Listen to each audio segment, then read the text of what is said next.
കൂട്ടുകാരെ, ഉസൈൻ ബോൾട്ടിനേക്കാൾ സ്പീഡിൽ നടന്നു വരുന്നത് ആളെ കണ്ടോ? ആരാണെന്ന് മനസ്സിലായോ? ഒന്ന് സൂക്ഷിച്ചു നോക്ക്. മറ്റാരുമല്ല, നമ്മളെ അക്കാവിലെ ആനക്കുട്ടിയും മാമ്പി ആശാനുമാണ് വരുന്നത്. എഴുന്നള്ളപ്പിന് മുന്നേ കുളിയും കഴിഞ്ഞ് അതിരാവിലെ പുഴയിൽ നിന്ന് വരുന്ന വരവാണ്. പാപ്പാമാരിലെ സൂപ്പർ സ്റ്റാറായ മാമ്പി ആനക്കുട്ടിയുടെ പുറത്തിരിക്കുന്നുണ്ട്.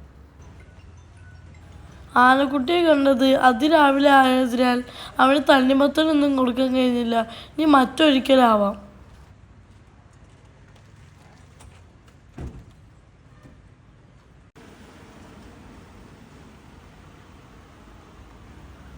ആനക്കുട്ടി പൂരപ്പറമ്പിലേക്ക് പോയി.